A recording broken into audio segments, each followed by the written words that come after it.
Este segmento es presentado gracias a Empresa Energía Honduras. Trabajamos para vos.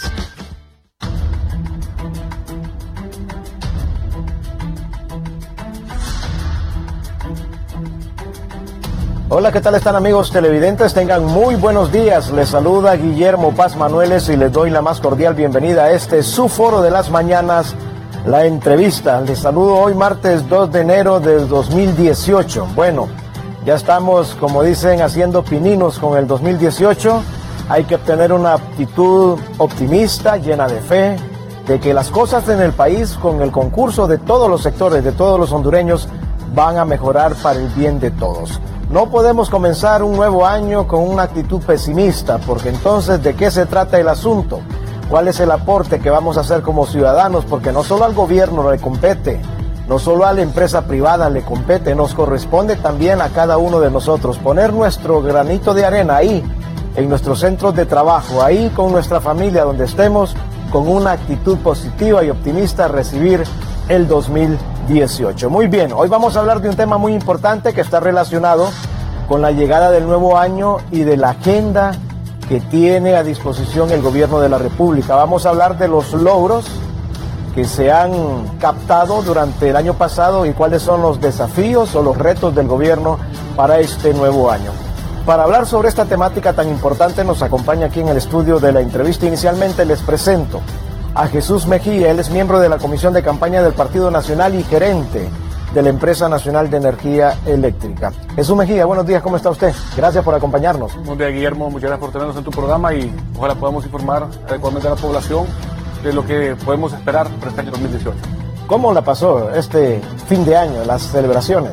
Bueno, en familia, la verdad que bastante tranquilo, recuperando la paz y descansando, ¿verdad? Ya la verdad que hay que prepararnos para tener un mejor 2018 y de esta forma poderle responder a la ciudadanía en ese gran reto que nos viene para los próximos 4 años.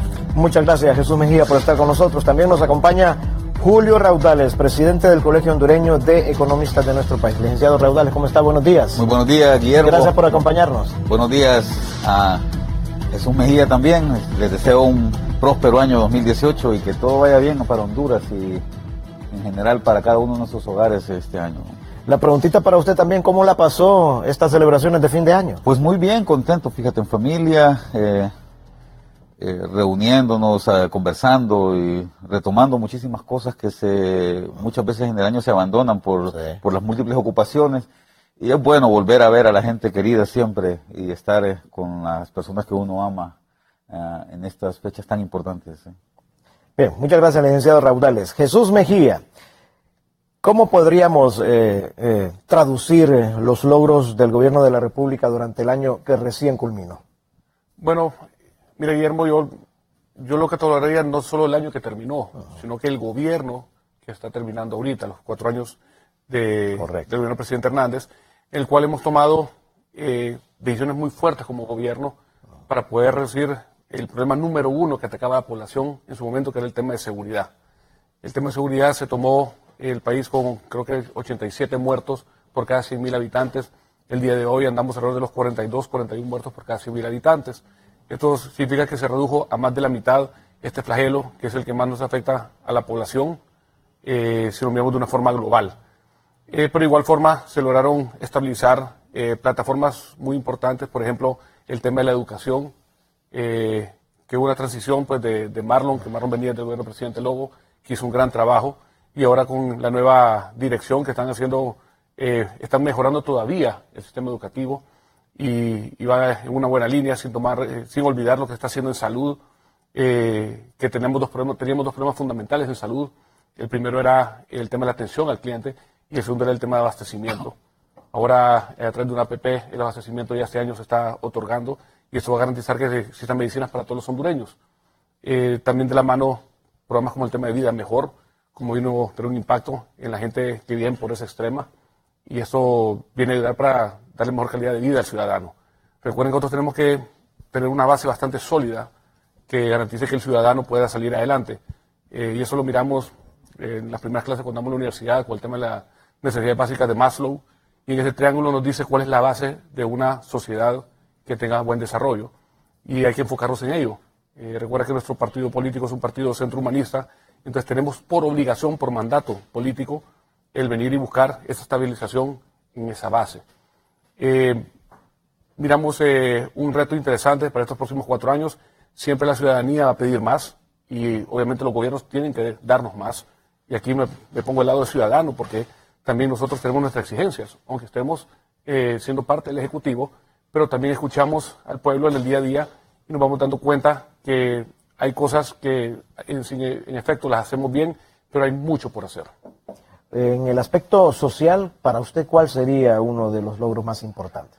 Miren, en Vida Mejor no podemos, nadie puede negar que este ha sido el programa más exitoso de la estrategia de la reducción de la pobreza. Recuerden lo que sucedió en el gobierno del 2006 al 2009, en el cual se llegaba la gente con bolsas de dinero y se les daba efectivo.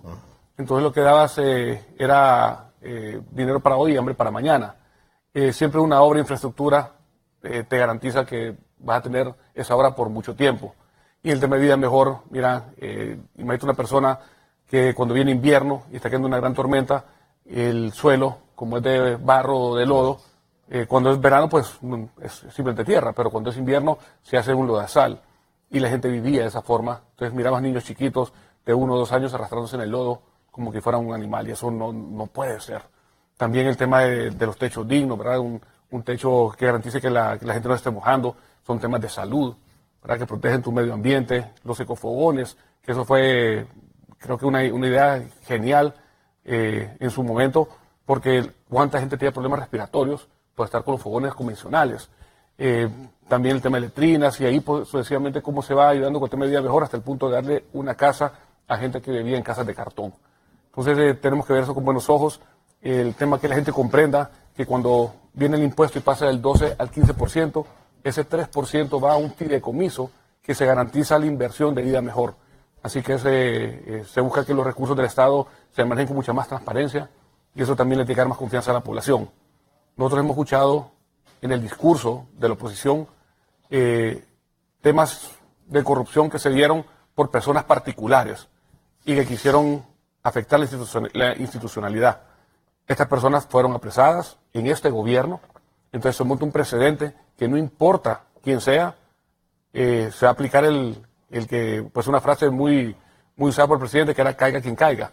Si alguien tiene una mala acción, va a tener que pagar las consecuencias, ya que tenemos que respetar lo que es el erario. Muy bien, gracias. Jesús Mejía, licenciado Julio Raudales, 2 aspectos con usted inicialmente. El primero, que ya en las próximas horas o los próximos días el Congreso Nacional aprueba el presupuesto general de la República. Esto es muy importante, y también la expectativa sobre si se puede o no lograr un nuevo acuerdo con el Fondo Monetario Internacional también en los primeros meses de este año.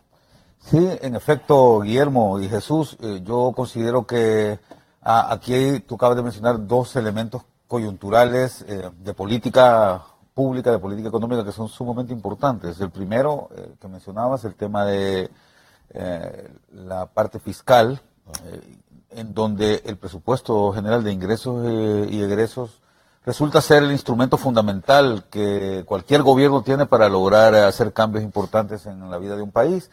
Y en efecto, el gobierno de la República en el mes de septiembre del año pasado envió en tiempo y forma, como debe ser, de acuerdo a la Constitución de la República, en la segunda semana o en la primera quincena del mes de septiembre, ese primer borrador de anteproyecto de presupuesto. Recordemos a la ciudadanía y a los televidentes que el presupuesto es la única ley que emite el Congreso Nacional de acuerdo a la Constitución de la República, que no puede ser vetada por el presidente. Es decir, que lo que se define y se califica en el Congreso Nacional pues constituye ley una vez que es aprobado y publicado en el Diario Oficial de la Gaceta.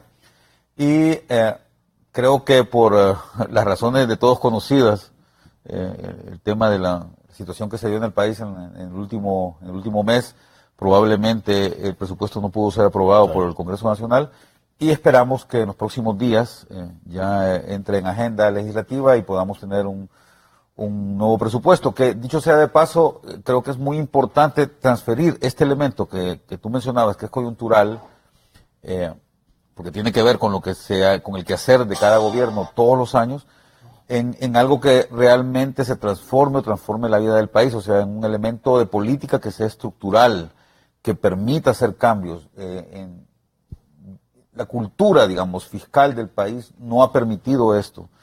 Y si bien es cierto, Jesús mencionaba muchos elementos de avance que se han dado, sobre todo en los últimos años, lamentablemente en los retos para el país siguen siendo muy importantes en términos de la problemática de la pobreza, la problemática del desempleo, ¿verdad? Y algunos resultados de política que deberían de estar muy ligados a tener un presupuesto que sea más efectivo. Repito, nunca se ha dado en el país. La cultura, repito, fiscal no ha permitido que haya, digamos, que el gasto público pueda cumplir con metas que son realmente importantes en el término de la vida de la población. Y creo que este es un buen momento para ir impulsando esos cambios y revirtiendo la cultura de gasto público, de ingresos públicos en el país, de manera que se traduzca rápidamente en beneficios para la población más pobre, en términos del acceso a servicios públicos universales, y sobre todo que permita también que haya menos desigualdad en el país. Honduras, de acuerdo a todos los estándares internacionales, sigue siendo el país más pobre de América Latina, y de ahí excluyo obviamente a Haití, y también sigue siendo el país más desigual de América Latina. Y la política fiscal tiene mucho que ver en esto. Entonces, digamos, son de los retos grandes que todavía tenemos, que hay que comenzar a revertir y a trabajar de manera muy fuerte para que la política económica, específicamente la política fiscal, pueda traducirse en cambios importantes.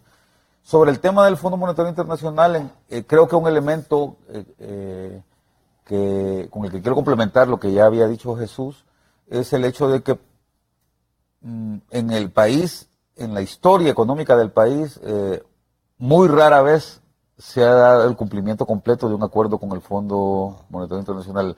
La primera experiencia que tuvimos en ese sentido fue en 1990, cuando luego del ajuste estructural que significó el decreto 1890, se logró firmar un acuerdo stand-by con el Fondo Monetario Internacional, pero no se cumplió. Llegamos a 1993 y ahí algunas de las metas se incumplieron. Luego en el 94 se hizo un monitoreado que tampoco logró llegar al final. En el 99 se firmó un acuerdo en gobierno del presidente Flores y luego del huracán Mitch, que tampoco se logró cumplir. Y recién en el 2003 se firmó un acuerdo con el Fondo Monetario Internacional. En 2004 se firmó un acuerdo que logró cumplirse a cabalidad y cerró en el 2006. Fue 2003-2006. Y luego en el 2008 se firmó un nuevo acuerdo en tiempos del presidente Zelaya, que no se cumplió, no logró pasar ni siquiera la primera revisión, pero en el mismo año ya fue incumplido, ya fueron incumplidas las metas. Y en el 2010, en octubre, se firmó un nuevo acuerdo stand-by también por un año y medio en tiempos del presidente Lobo, y tampoco se logró cumplir. Así es que el año 2014 nos tomó con una crisis fiscal muy fuerte, y se hicieron ajustes importantes a las finanzas públicas del país, sobre todo, pero también a la parte monetaria y financiera, y afortunadamente el acuerdo se logró concretar. Y ya para el mes de agosto del año pasado teníamos una respuesta completa por parte de las autoridades del directorio del Fondo Monetario Internacional, en donde se avisaba que se había logrado llegar con éxito al final del acuerdo stand-by que se había firmado en el año 2014. La idea, Guillermo, es que se mantenga la estabilidad macroeconómica del país sin necesidad de nuevos ajustes. Eso es lo que el presidente y el actual gobierno han dicho. No van a haber más ajustes fiscales, y se garantiza a través de varias medidas de política que se tomaron, específicamente la ley de responsabilidad fiscal, que se va a mantener la situación tal y como se ha dado en los últimos 4 años, lo cual es un elemento muy importante como plataforma de despegue. Pero, repito, hace falta todavía tomar una serie de medidas de política económica que permitan que haya un cambio estructural en el país. Y un elemento muy importante que hay que reconstruir es la confianza. Creo que es el elemento, en la actualidad del siglo XXI, el elemento más importante para lograr crecimiento. Gobernabilidad, confianza y estabilidad institucional, de manera que los inversionistas, tanto nacionales como extranjeros, tengan suficientes elementos como para poder colocar su dinero en inversiones de largo plazo que permitan que el desempleo mengue de forma importante, sobre todo la población que tiene problemas de empleo en este momento, y pues haya mucha más y se mejore la productividad, en donde un elemento que mencionaba Jesús que es sumamente importante es el tema de la educación, ¿verdad? Muy bien.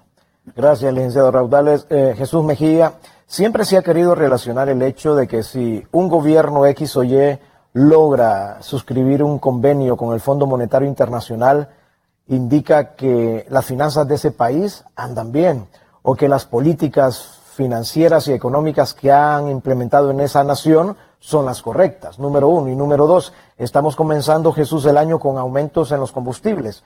¿Cómo podemos ir definiendo una política que le dé mayor estabilidad a los precios internos de las gasolinas? Bueno, aquí también es importante que separemos el tema de los factores externos al manejo macroeconómico o económico del país. El tema de los combustibles es un factor externo. O sea, nosotros no estamos regidos para un mercado internacional que define cuándo hay alzas o bajas. Sabemos que en la época fría, en los países del norte, que es de donde viene el combustible, es donde hay más consumo, y eso hace que pues la misma demanda haga que la oferta se reduzca y aumenten los precios. Eso es algo que tenemos que separarlo porque no está en nuestras manos. No somos un país productor de petróleo. Entonces, a mí me asombra a veces cuando hay gente que tiene reacciones negativas hacia el gobierno por un aumento al precio del combustible. Eso no es algo que está en las manos del gobierno, poderlo controlar es muy complicado y podría llevar a un gobierno a la quiebra si tú te pones a subsidiar el combustible. Puedes, en ciertos momentos del país de crisis, puedes tomar ciertas decisiones para mantener la paz, pero no es una buena práctica tratar de subsidiar el combustible. Si miramos el tema del cuál es la visión de un gobierno en el tema de la economía de su población, siempre va a ser, por lo menos en nuestra visión, es crear la mayor cantidad de clase media posible. Porque la clase media es la que históricamente debe mover el engranaje de un país. Tenemos que ir reduciendo la brecha, por ejemplo, eliminando la pobreza extrema, que van a haber pobres, lastimosamente en todos los países del mundo existe gente que es pobre, pero que no existe pobreza extrema. Entonces, solo el tema de eliminar pobreza extrema ya te pone en otra posición como país. Y luego tenés que ver cómo desarrollas las siguientes generaciones para ir mejorando. Como decía el licenciado Raudales, referente al tema de educación, esa siempre va a ser la base de desarrollo de un país.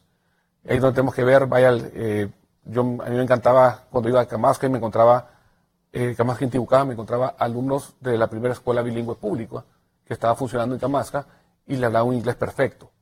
Entonces ahí tú dices, ok, esto está funcionando. Un niño pequeño tiene la misma capacidad de absorción de educación en cualquier ámbito de la sociedad. Entonces tenemos que invertirle muy fuerte a ese niño pequeño. Y eso es el tema de crear la nueva generación. Tenemos que hacer un esfuerzo como país para garantizar que la currícula vaya mejorando. Y te voy a poner un ejemplo, el gobierno hace enormes esfuerzos con poner dinero en la mano del ciudadano a tasas bastante bajas, que ha sido un esfuerzo de la parte macroeconómica, que es lo que tiene que darse los frutos en lo que va pasando el tiempo. Como decía Julio, no puede venir a haber ningún incremento en la parte fiscal. O sea, ya con lo que está tiene que funcionar bien. Y cuando viene el Fondo Monetario y tiene una carta de intenciones con un gobierno, está certificando que se está manejando económicamente muy bien un país. Entonces, por eso ponen ciertas reglas. Vayan, a nosotros en la Empresa Nacional de Energía Eléctrica nos dicen que tenemos que ir reduciendo las pérdidas y tenemos que ir pagando todos los años siempre la factura de generación de energía. Eso no pasó en otros gobiernos. El día de hoy, al cierre del año, siempre pagamos el 100% de la generación. Es darle estabilidad a nuestras instituciones y garantizar que ninguna de estas instituciones venga y se vuelva un plomo que pueda hundir hasta un gobierno. El dinero tiene que ir a donde corresponde. Y te voy a poner un ejemplo que yo lo hablé hace algún tiempo con nuestras autoridades. Lene llegó a perder en estados financieros, que te digo que eso todavía difería de la verdad, porque cuando empezamos a hacer las auditorías encontramos cosas que no se habían registrado en su momento y empezamos a registrarlo en nuestra administración para poder limpiar esa cartera.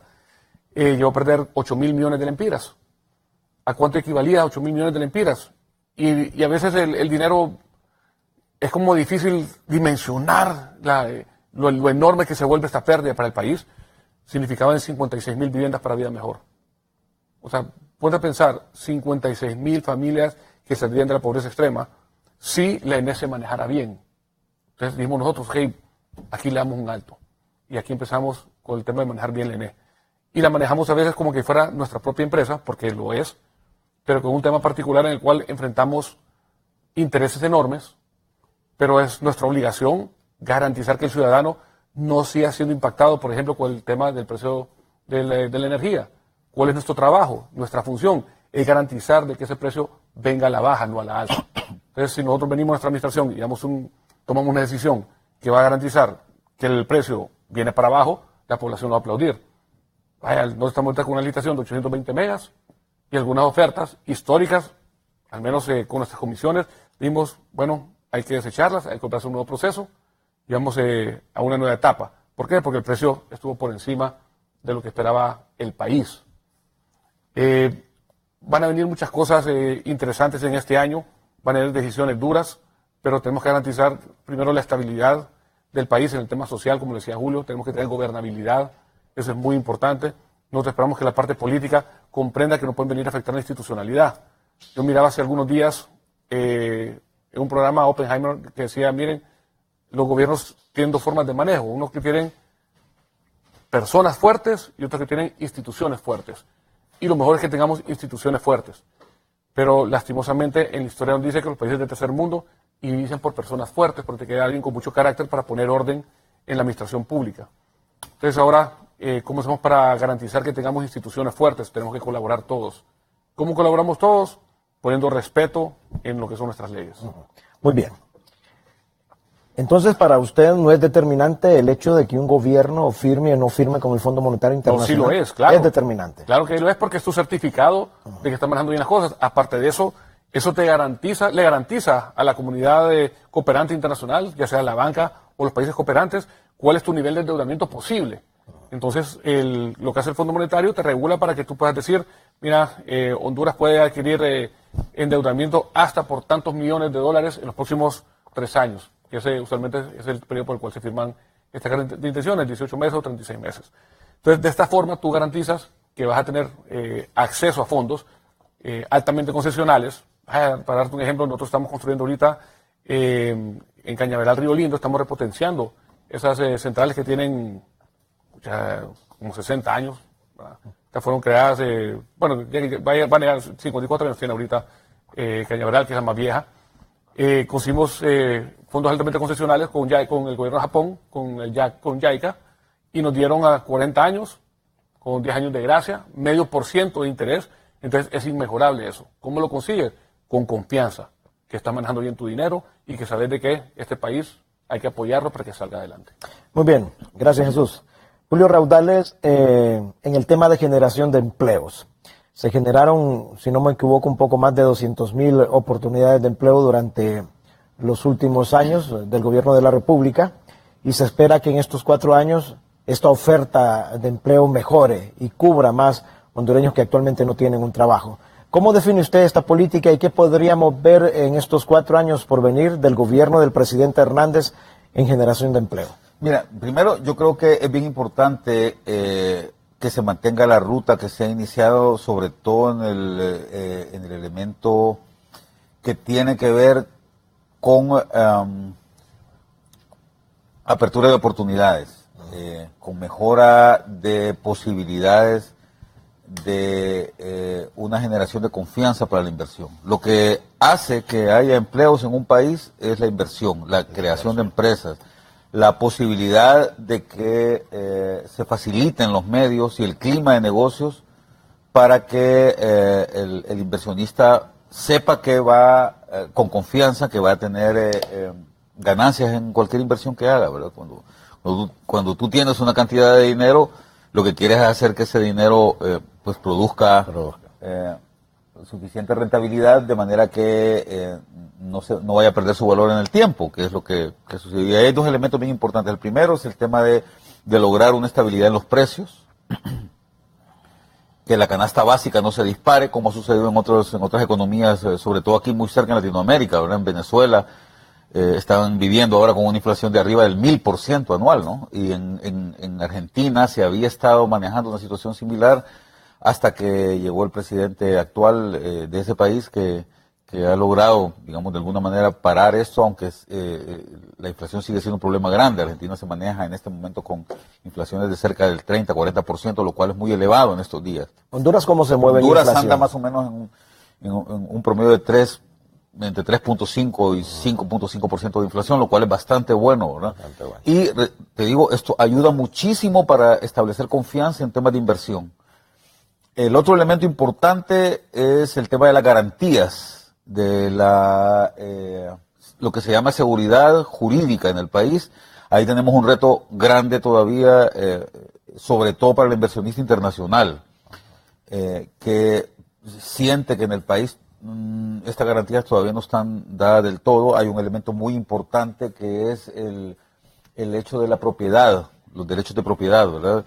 Pero también el tema de la estabilidad institucional en el país, ¿verdad? Que se vea que en el largo plazo hay un horizonte mediante el cual las instituciones pueden desarrollarse de manera adecuada y que no hay cambios institucionales cuando hay cambios de gobierno, ¿no? Estos son elementos que históricamente en el país siempre se habían dado, ¿no? Cada vez que iniciaba un nuevo cuatrienio político, parecía que las nuevas autoridades venían a reinventar el país y que todo lo que se había hecho antes era malo. Y ese es un elemento que de alguna manera disuade a los inversionistas cuando quieren tener inversiones de largo plazo, sobre todo. Cuando se mete la política en los asuntos serios del Estado. Sí, y cuando no se visibiliza una estabilidad clara en la parte institucional, cuando cada 4 años tú vienes y desorganizas el gobierno y vuelves a organizarlo nuevamente, estos elementos se toman por lo menos 2 o 3 años, y entonces ahí se pierde muchísimo.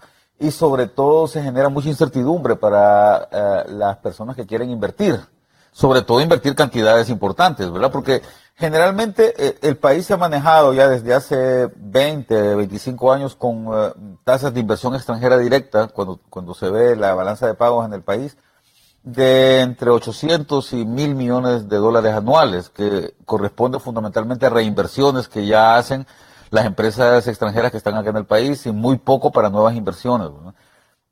Si queremos realmente dar un salto importante al respecto, es necesario que nuevos inversionistas vengan al país y establezcan patrones o conductas de emprendimientos bastante más grandes, ¿no?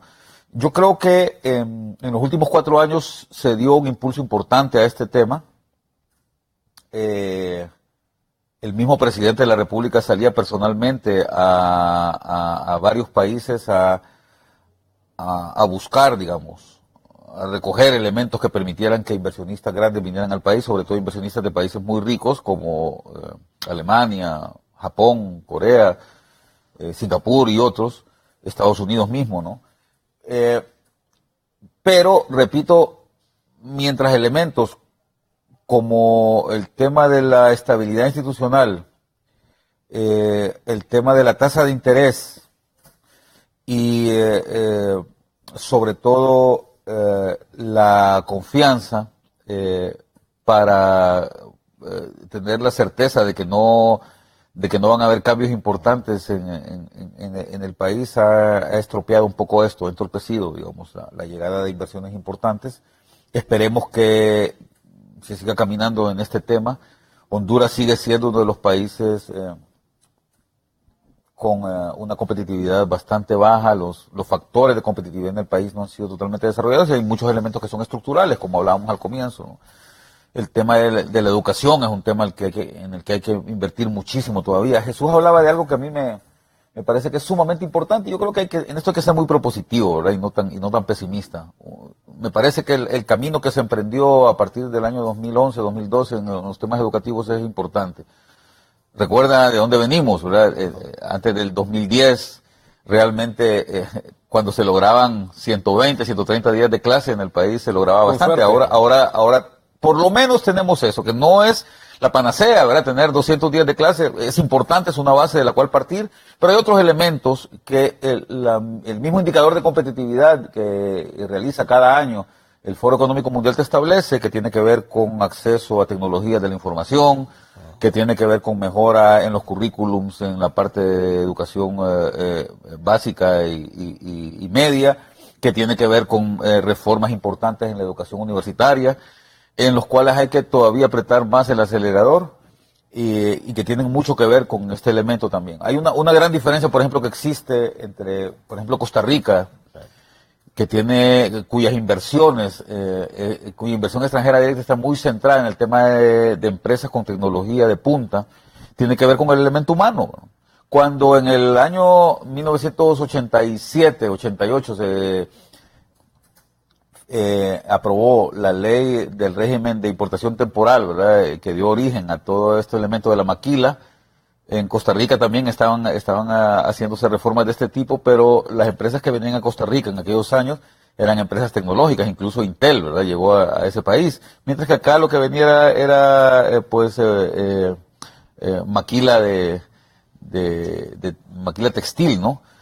Y era muy interesante porque, si bien es cierto, se generó mucho empleo en aquel tiempo, mucho empleo formal, y se transformó la manera en que se estaba llevando a cabo el mercado laboral en el país, era muy interesante que los gerentes de las empresas, estas maquiladoras que llegaron a comienzos de los 90, eran todos de otros países, eran extranjeros, ¿no? O sea, las maquiladoras contrataban al personal no calificado porque la mano de obra era muy barata aquí en el país, pero digamos los mandos intermedios de las empresas maquiladoras eran extranjeros, ¿no?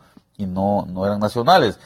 Una situación muy distinta se dio en nuestro vecino Costa Rica, en donde el hecho de tener universidades muy bien conformadas en aquel país hizo que la mayoría del personal calificado y las empresas, el tipo de empresas que iban a Costa Rica, pues fuera de una mayor jerarquía, y por lo tanto daban muchísimo más valor agregado que el que se daba aquí en Honduras. Entonces, ese es un elemento importante, el tema de la educación. El tema de la salud son elementos estructurales, repito, en los que hay que ir ya metiendo el acelerador de forma seria, que los servicios tanto de educación y de salud sean más efectivos, y el elemento, repito, de la seguridad. En todo sentido, creo que la seguridad ciudadana es importante. Ahí yo también concuerdo con Jesús. La percepción de seguridad que tenemos ahora con respecto a la que se tenía hace 4 años es bastante mejor, pero creo que todavía estamos muy lejos de la meta, ¿no? Si consideramos que la tasa de homicidios promedio en el mundo en este momento anda aproximadamente en 11%, por cada 100.000 habitantes, y en nuestro país todavía está arriba del 50 por cada 100.000 habitantes, tenemos todavía un reto importante si es que queremos realmente dar un salto cualitativo en términos de la generación de empleo. Entonces, hay 3 elementos que me parece que son fundamentales, ¿verdad? La confianza macroeconómica, como ya mencionábamos con Jesús, ¿verdad? Tasa de interés baja, un gobierno estable, con instituciones estables. Un segundo elemento que tiene que ver con factores estructurales como educación, salud y acceso a tecnologías para la población, sobre todo la joven. Y un tercer elemento, la seguridad jurídica y la seguridad ciudadana. 2 elementos en los cuales, si bien es cierto, se han tenido avances importantes, todavía hace falta meter el acelerador. Muy bien, este tema de la inversión que ha hecho el gobierno del presidente Juan Orlando Hernández para devolver la seguridad al pueblo, lo vamos a abordar después de la pausa comercial. Yo quiero preguntarle en esta etapa a Jesús Mejía, en el proceso de maduración y de ejecución, Jesús, ¿cómo se encamina el proyecto de las zonas especiales de desarrollo, que también ha generado mucha expectativa dentro de la población de nuestro país? Bueno, vámonos un paso intermedio, que estamos entre las sedes y lo que es el futuro de desarrollo, podemos decir la parte de empleo, que es el programa 2020, que es el que está garantizando una integración de todos los recursos del país para poder tener el mismo desarrollo y garantizarle a toda la ciudadanía una oportunidad de empleo y una oportunidad de desarrollo, por supuesto. El tema de las sedes es un sueño, el cual podría garantizar que podemos tener un lugar donde todo funcione como reloj suizo, de una forma perfecta, en la cual tiene su forma operativa particular, y esto garantiza que los ciudadanos que se encuentren en esa zona van a poder optar a un empleo adecuado, que hace zonas de desarrollo espectaculares. Y quería mencionarte algo para no perder este pensamiento cuando hablaba sobre el tema de las maquilas, Julio.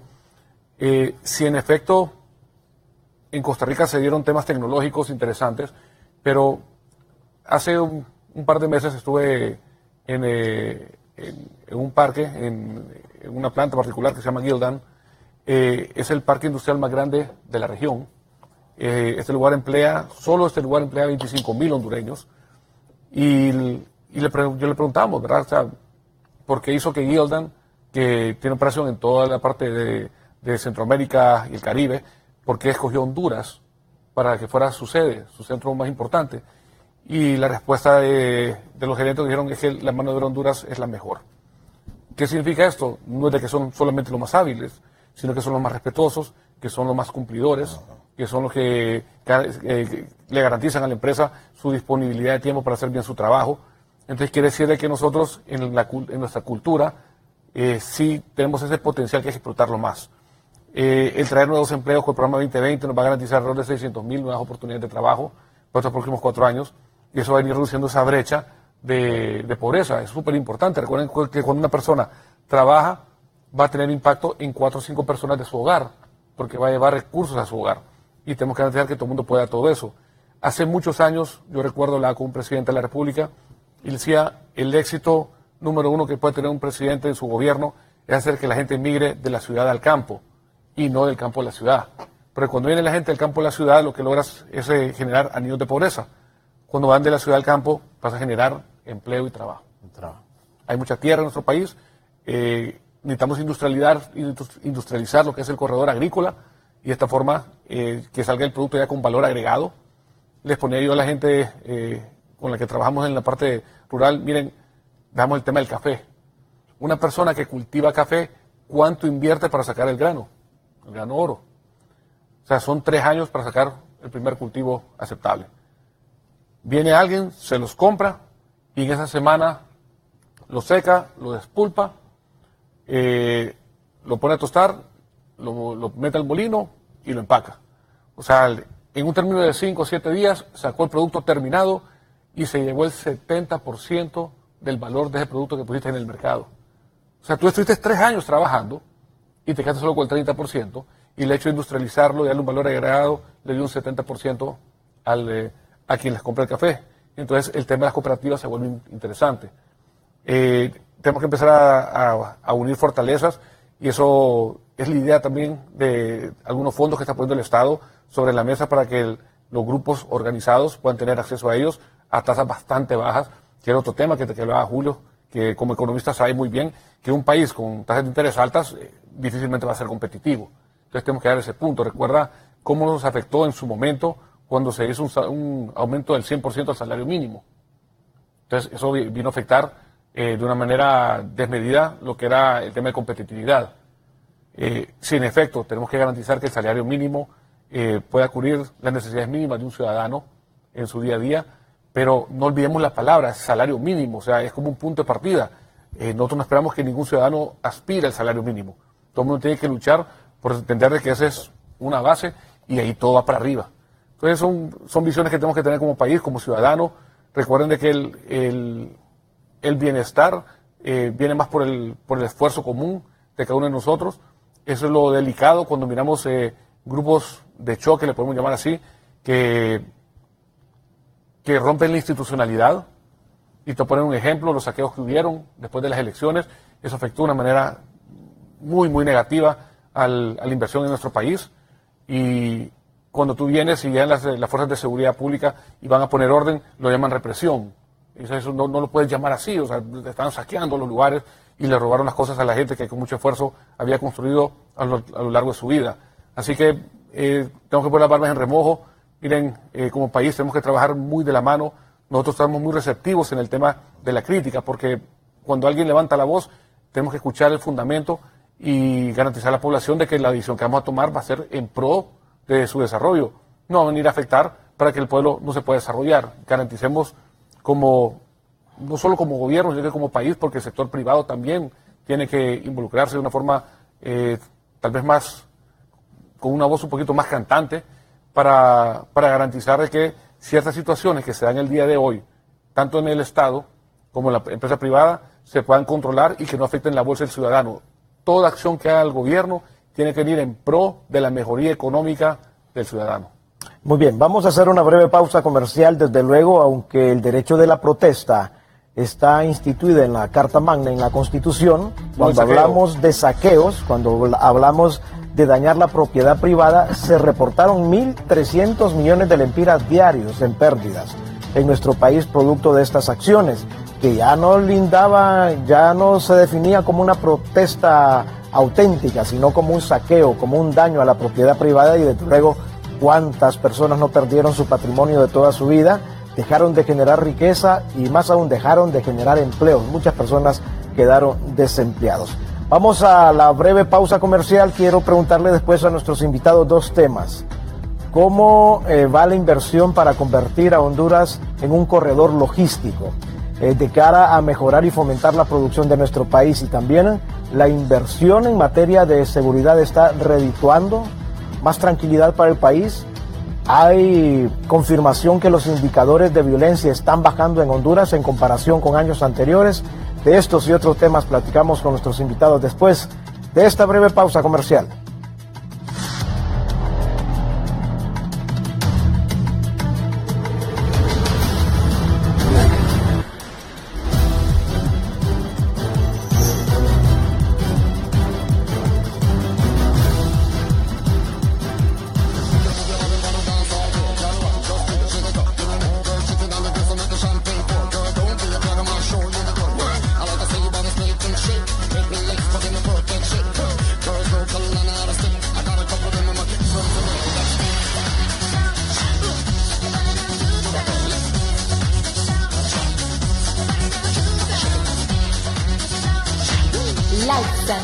Desarrollo físico integral estética. Colonia Palmira, Boulevard Morazante, Tegucigalpa, Honduras. El mejor entretenimiento y el internet más rápido de Honduras, solo con Cable Color. Contrata nuestro paquete de 4 megabytes y recibe TV digital con acceso ilimitado a ESPN Play para que disfrutes transmisiones exclusivas y contenido on demand, más 9 canales HD sin costo. No lo pienses y comienza a disfrutar de los mejores servicios que Cable Color te ofrece por solo $35. Contrátalo al 2540-1234 o al 2262-0000. Cable Color, una empresa 100% catracha.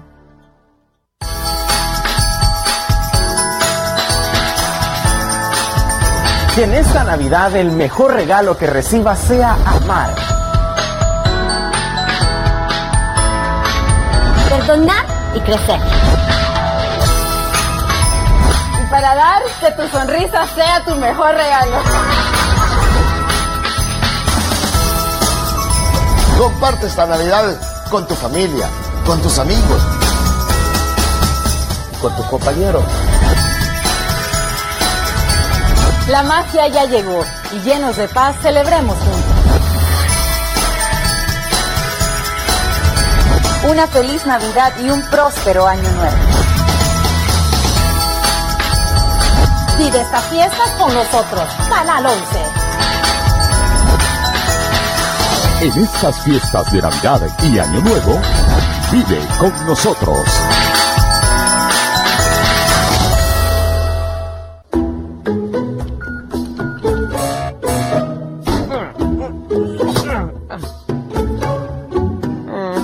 Sin pisto. Vení por tu pisto ya. Sí, escuchaste bien. Un préstamo verdaderamente fácil y rápido. Vení a Prestadito. Pisto fácil, rápido y solo ocupas tu identidad. Porque no importa la ocasión, Prestadito es la solución.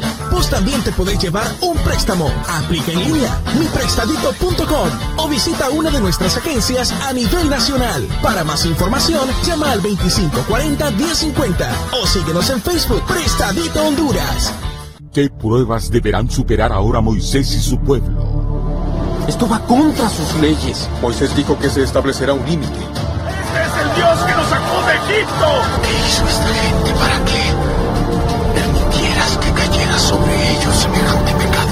No te pierdas el nuevo camino de la historia bíblica que tiene cautivado a toda Honduras.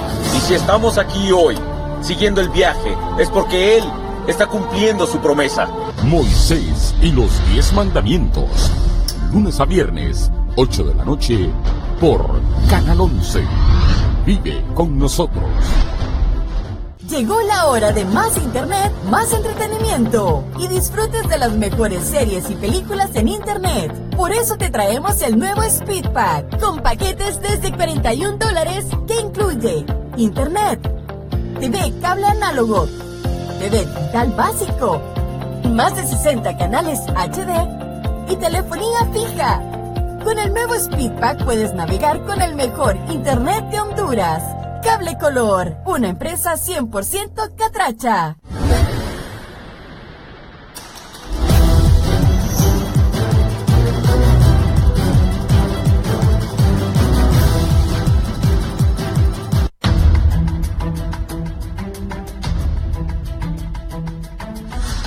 Gracias, amigos televidentes, por continuar con nosotros en la entrevista, platicando esta mañana sobre logros y desafíos del gobierno del presidente Juan Orlando Hernández. Yo quiero consultarle en esta etapa del programa a Julio Raudales cómo define él la posibilidad y la inversión, más que todo, que está haciendo el gobierno para convertir a Honduras en un centro logístico y desde luego mejorar los estándares de producción en nuestro país.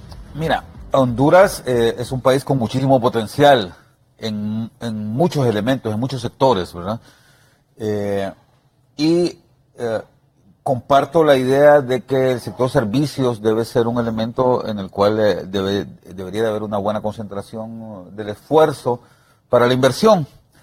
Hay que recordar que un país no puede crecer en el largo plazo si no hay una inversión clara y desarrollada y además que esta inversión sea rentable, porque pueden haber inversiones que no sean rentables, ¿no? Y creo que uno de los elementos, y yo lo conversaba una vez allá en el Fondo Monetario Internacional, precisamente en Washington, con algunos economistas importantes de algunas universidades de los Estados Unidos, y decían eso, que Honduras era un caso de estudio para muchas universidades, porque era un país, o es un país, que tiene un nivel de inversión relativamente elevado. En los años 90 y a comienzos del siglo anterior, del siglo presente, el nivel de inversión con respecto al Producto Interno Bruto de Honduras ha oscilado entre el 30 y el 25% en los últimos años, que ha bajado un poco, ¿verdad? Hablo de inversión total, no solamente inversión pública, sino inversión privada también. Y que es curioso porque a pesar de que tiene niveles, Honduras llegó a tener en los años 90, sobre todo, niveles de inversión similares a los de los tigres asiáticos, o sea, similares a los de Corea y a los de Singapur. Era inversión que no suponía crecimiento económico para el país. O sea, la inversión tiene que ser importante, tiene que ser grande si el país quiere crecer, pero además tiene que ser rentable. Tenemos que saber generar proyectos de inversión que permitan que haya crecimiento económico, que permita que las empresas se desarrollen, pero que además haya empleos bien remunerados en el país. Y esta situación no se ha dado históricamente en Honduras. Y creo que tiene que ver un poco por la falta de capacidad que ha tenido el país para evaluar cuáles son los proyectos de inversión que realmente le pueden generar. Un caso importante, y creo que Jesús lo conoce mucho mejor que yo, es el tema de la energía eléctrica. Honduras tiene inversiones importantes, o ha tenido históricamente inversiones importantes en energía eléctrica. Sin embargo, la empresa nacional de energía eléctrica en el país ha sido una de las que más pérdidas le genera al país mismo, ¿verdad? Y esto pues va en detrimento de las posibilidades que el país tiene. Creo que lo mencionaba Jesús hace unos minutos, decía con las pérdidas que le supone la ENE a la economía hondureña, cuántas camas de hospitales, cuántas escuelas, cuánta inversión en tecnologías de la información, en tecnologías de punta podrían hacerse, ¿verdad? Y no se hacen debido a que no se ha podido consolidar la solución a este problema. Entonces, estos elementos son importantes y reconocer un poco el potencial que el país tiene. A mí me parece que hacer de Honduras un hub para temas de servicios tiene mucho que ver con el potencial geográfico a nivel mundial que el país tiene. Estamos en una zona privilegiada en el mundo, en una zona por la que todo el mundo quiere pasar. Estamos a hora y media de Miami, que es la puerta de entrada de la economía más grande del mundo. Estamos a 2 horas de California, que es el estado más importante y más rico de los Estados Unidos de América. Somos una franja de tierra relativamente angosta, por donde el paso es franco. Y lo único que falta entonces es generar las facilidades para que a quien quiera venir acá y utilizar nuestros servicios se le haga mucho más fácil y más barato, ¿no? No hay que negar que tenemos competencia importante. Los nicaragüenses están haciendo un esfuerzo muy similar y lo están haciendo de manera muy efectiva, ¿no? Los panameños pues ya tienen su canal natural, ¿no? Acuático, y que lo han ampliado, han hecho las inversiones necesarias para lograrlo. Así es que a Honduras, a nosotros los hondureños, tanto a los empresarios como a los trabajadores y a los grupos organizados en el país, sobre todo al gobierno, nos corresponde buscar de manera muy inteligente la forma de competir y de ponernos adelante en algunos de los aspectos con nuestros vecinos para poder sacarle provecho a esa ventaja competitiva y comparativa que nosotros tenemos para lograr que nuestro país pueda ser un polo atractivo para quienes quieran utilizar nuestros servicios. Eso es muy importante y requiere de elementos de los cuales ya habíamos hablado. Confianza. La posibilidad de que nuestras instituciones sean lo suficientemente fuertes para que el inversionista no tenga miedo de venir y poner su dinero acá o de pasar por aquí. Evidentemente, con una situación como la que se dio el mes pasado, ningún inversionista en el mundo va a querer pasar por Honduras. De hecho, habían alertas, ¿no? y eso provocó un deterioro muy fuerte a lo que se tenía planificado, sobre todo en el tema turístico, porque diciembre es un mes en donde el turismo crece mucho en el país y lamentablemente pues hubo daños importantes. Creo que debemos de llegar a un acuerdo social fundamental para evitar que situaciones como estas se sigan dando. Muy bien, gracias Julio. Jesús Mejía, el Consejo Hondureño de la Empresa Privada, antes de cerrar el 2017, recomendó al gobierno del presidente Hernández para estos 4 años, dijo el COEP, socarse la faja, igual como lo está haciendo el empresariado de nuestro país. Bueno, mira, sí es importante el tema de cuidar los fondos del Estado, del pueblo hondureño, pero más importante es el tema, es cómo vamos a ser de creativos para poder sacar el país adelante. Los recursos, si son bien dirigidos, vamos a tener un resultado favorable, y te voy a poner una muestra. Hablaba Julio hace un rato sobre el tema energético. En el tema de energía, nosotros vimos un país inestable, energéticamente hablando. ¿Por qué? Porque, vaya, cuando nosotros iniciamos con nuestra administración, encontramos que una falla, con suerte, te la resolvían en 6, 7 horas. Había lugares alrededor del país que estabas hasta 13, 14 días sin luz, en la parte rural, y eso era, era súper malo para la misma imagen del país y la forma de desarrollo del mismo. Entonces nosotros que dijimos que qué es lo que afecta para poder llegar a este tipo de operación. Por una parte entró el consorcio EH, que te lo digo, operativamente han hecho un gran trabajo. El día de hoy, si tú tienes una falla, en 45 minutos se resuelve. Cuando son fallas mayores, en 2 horas aproximadamente se está resolviendo. Vaya, está revisando las fallas de la última semana. Lo más que hemos tenido son 6 fallas a nivel nacional. Y eso me refiero a circuitos, de los 290 circuitos que tenemos. ¿Y en cuánto tiempo se resuelven? Algunos en menos de 20 minutos, otros en menos de 40 y unos hasta hora y media. Entonces te das cuenta de que el tiempo de respuesta mejoró mucho. En la parte comercial hay mucho trabajo que hacer, que es el tema del cobro. O sea, tenemos que trabajar mucho con la población para que la población comprenda cuál es su consumo y que lo pueda monitorear. ¿Cómo le enseñamos a una persona que lea su contador? Entonces que diga, ok, ¿cuánto consumo al día de energía? ¿Cuánto consumo a la semana de energía? ¿Cuánto consumo al mes de energía? ¿Por qué me sale la factura con esta cantidad de dinero? ¿Por qué me vienen estos ajustes a mi factura? porque hay mucha gente que, vaya, te pongo un ejemplo, ha estado con un promedio porque no tenía contador, y viene, se le pone su contador, el mes siguiente se le toma la lectura, le da una factura normal, el siguiente mes le viene un reparo de un ajuste por cobro, y son los 6 meses antes que pagó de menos, porque la ley dice que tenés que primero facturar 2 meses para poder ver cuál es el consumo real de esa persona. Entonces, son temas de educación que tenemos que trabajar con la población, y en eso lo hemos hablado con la gente de Energía Honduras. Tenemos que empezar a hacer más campaña a lo interno del país para que la gente entienda qué está sucediendo.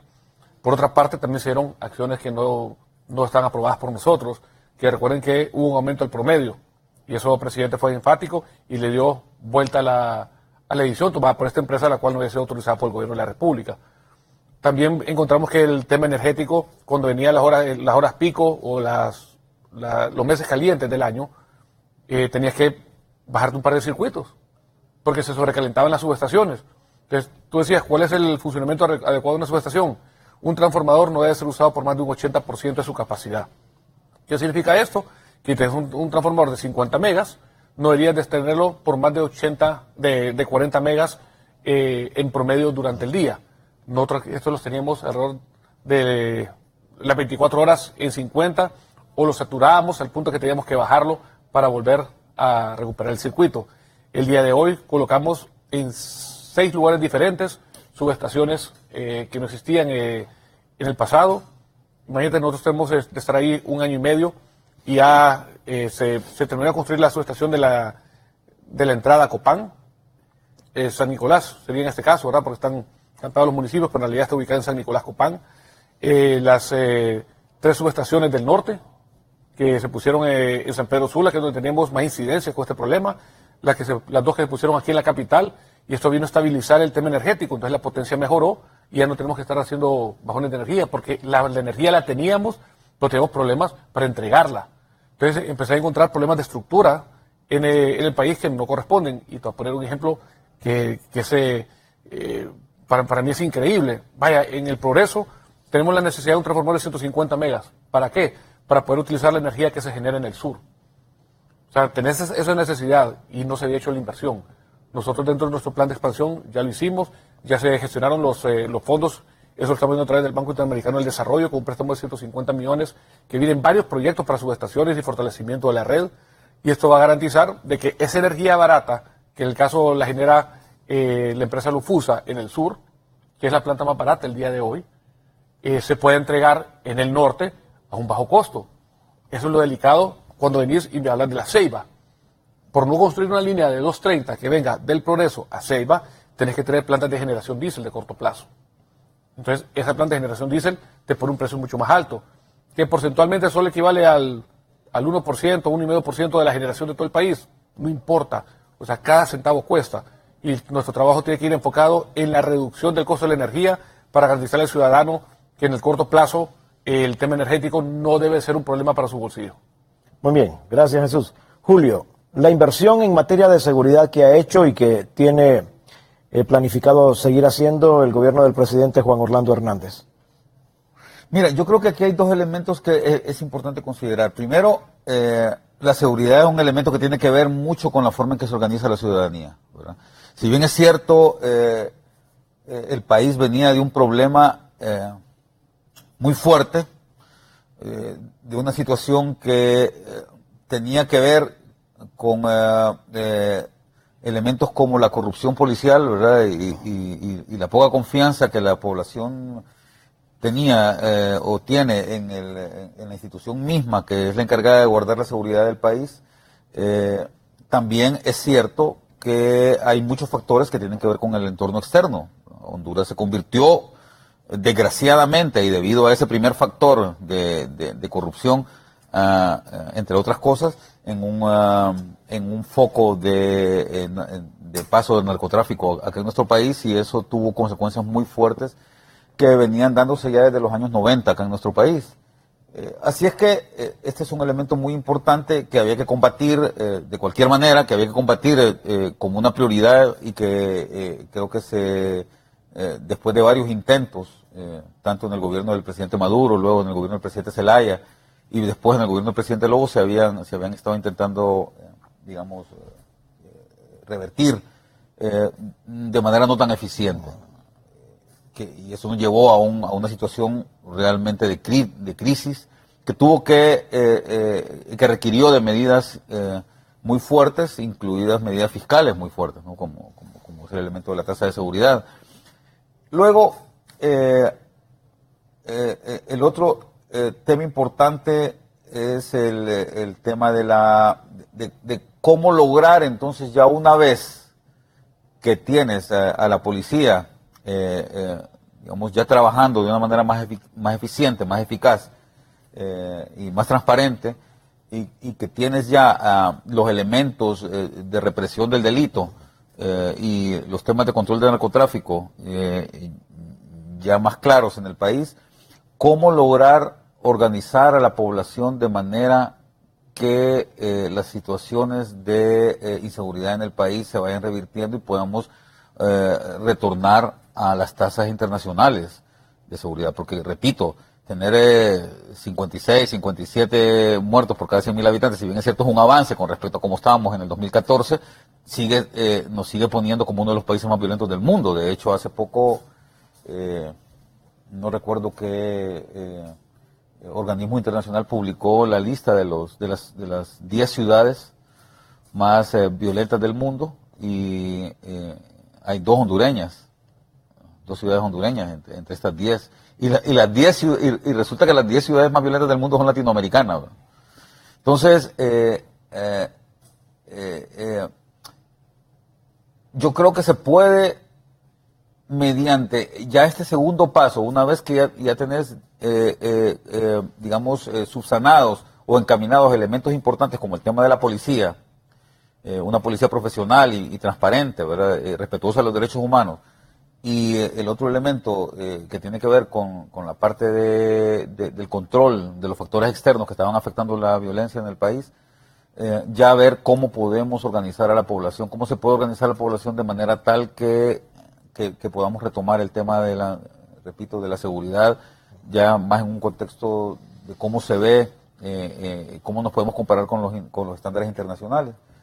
Y ahí hay que trabajar mucho. Son elementos estructurales, ¿verdad? Y un buen ejemplo que tenemos es Nicaragua, ¿verdad? Como Nicaragua ha logrado, pese a que tiene factores externos que pueden alimentar la violencia similares a los de Honduras. Nicaragua, no podemos negar que también es un corredor del narcotráfico en el país, en Centroamérica, perdón.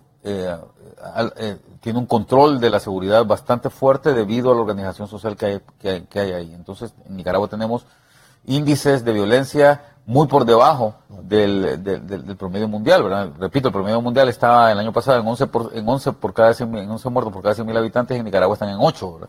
Entonces, hay elementos de los cuales pudiéramos aprender de países como Nicaragua o Costa Rica, ¿verdad?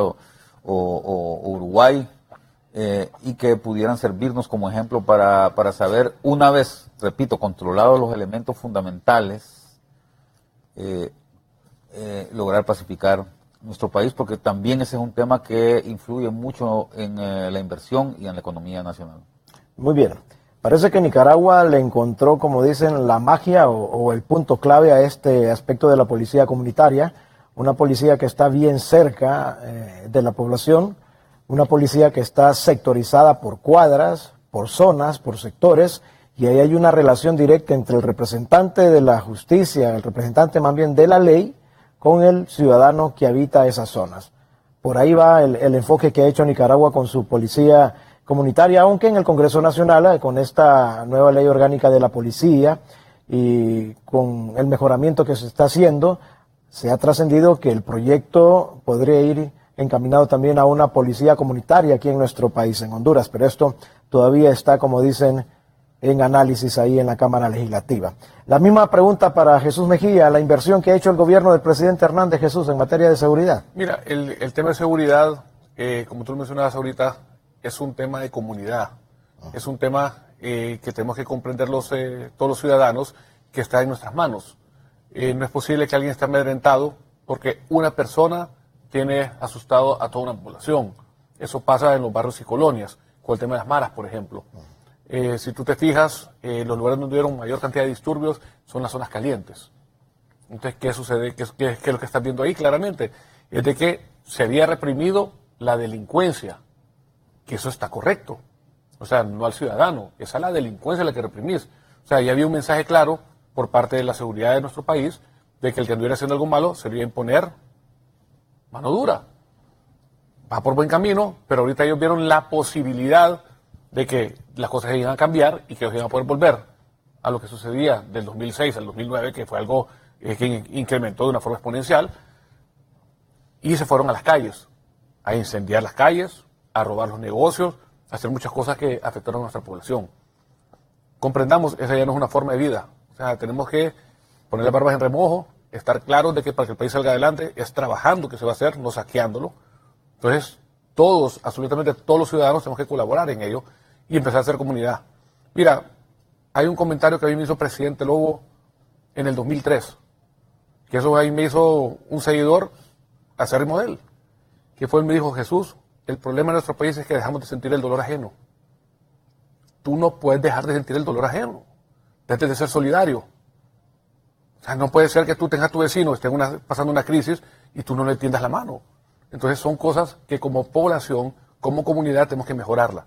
Cuando tú tienes respaldo de tu vecino, de tu amigo, tú no tienes que recurrir a actos delincuenciales. Obviamente, tenemos que tener buenos gobiernos. O sea, no pueden haber gobiernos corruptos. O sea, eso es inaceptable. O sea, eso es un pecado capital. O sea, el que mete las manos en el erario tiene que ir a parar a la cárcel inmediatamente. Y aquí no puede tocar tablita. Entonces tenemos que garantizar de que la gente que vaya a los puestos de gobierno sea gente de bien. O sea, no podemos ser tolerantes con esas cosas. Hay cosas a las cuales tenemos que ser intolerantes. Así como hablamos de la delincuencia, que somos intolerantes, el tema de la corrupción. Si alguien hace algo malo, presentemos las pruebas y metámoslo a la cárcel. No podemos permitir que eso vuelva a suceder en el país. O sea, ¿queremos cambiar el país? Ok. Entonces se tiene que notar con acciones. Nosotros vimos al gobierno del presidente Hernández que mucha gente que hicieron cosas malas terminaron en la cárcel detenidos. O sea, eso es un buen mensaje. Porque ¿qué significa acá? Que la impunidad ya no va a existir. Va a la entrada de la misión de apoyo contra la corrupción y la impunidad, la MACHI. También es un buen mensaje, porque son misiones de apoyo que garantizan con el CNA que puede hacer más investigación, que tu aura de investigación, ¿verdad?, de cobertura, sea mayor, y garantizar que cualquier persona que esté en un cargo público, y no solo los funcionarios de primer nivel, la gente de niveles intermedios, que también se habían acostumbrado a hacer cosas que no estaban bien, supieran de que ya no podían seguir. Con la entrada del gobierno del presidente Hernández en el 2014, se le puso un freno a eso. Es que esa frase, caiga quien caiga, pegó duro. Y fue bueno, porque había que enviar ese mensaje. Eso también ayudó para que la comunidad internacional nos viera de otra forma. Nosotros tenemos que empezar en efecto, a atacar el tema de corrupción, pero también es bueno aplaudir a los funcionarios que hagan las cosas bien. Entonces tenemos que empezar a cambiar nuestra forma de ver las cosas como hondureños y empezar a ver las cosas de formas positivas. Porque si alguien hace las cosas bien, estoy seguro que el funcionario de lado va a decir: hey, yo quiero que a mí también me miren por hacer las cosas bien. Y eso se va a empezar a regar. Así como las cosas malas se riegan, las cosas buenas también se riegan. Entonces es importante que nosotros, como población, como ciudadanos, empecemos a poner nuestro granito de arena, garantizarle a las instituciones de seguridad pública que tienen nuestro apoyo, de ver cómo hacemos para, cuando hay una crisis, cómo les ayudamos, el tema de sentir el dolor ajeno, si a alguien le está pasando algo malo en un momento, cómo reaccionamos como población para poderle ayudar. Imagínate que se le está quemando una casa, no te puedes ir a parar enfrente solo a ver, se le está quemando la casa a Juancito. No, tienes que hacer algo al respecto para ayudarle, que no le suceda una desgracia.